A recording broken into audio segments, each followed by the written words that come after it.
Bristol, thank you. Time now, 8:14. A Valley organization that helps kids in foster care is looking for a few good men. Court-appointed special advocates, or CASA, is in need of male volunteers. So joining us this morning is Brad Tebow. He's an attorney who also volunteers with CASA. So Brad, good morning. Thanks so much for taking the time to talk to us. Well, good morning. Thank you so much for the opportunity. Brad, let's start at the very beginning. For people that maybe are not kind of aware of what CASA is, can you kind of give us a background on what that organization is all about and what they do?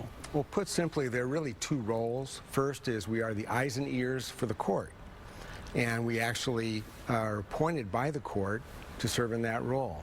Second would be we get to make a personal relationship with the youngster so that we know all the challenges, all the essentials of their life, so that we can assist the court with good information to make excellent decisions for that child. So basically, you're kind of working on behalf of that child's best interest, correct?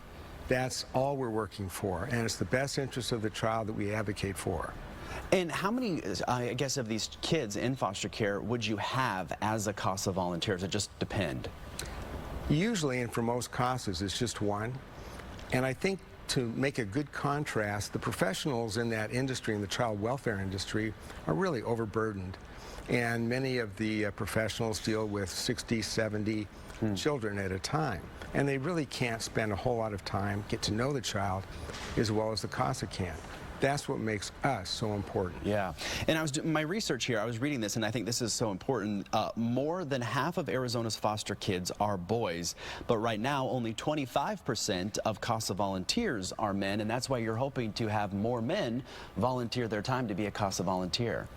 I need help, John. And why is it so important for these individuals, these kids in foster care, to have maybe a male role model? Well, you know, so many of these youngsters may not have had a father in the home or a man, you know, helping guide them forward. You know, they've been removed from their homes. It's a very stressful time. Sure. And sometimes the court or other people in the child welfare will request a man or a male CASA for a particular child. Now, Brad, we've got about a minute left, but give us information about how folks can get involved if they're interested in this, and maybe kind of a general idea of a time commitment that this would take as a volunteer. Well, certainly.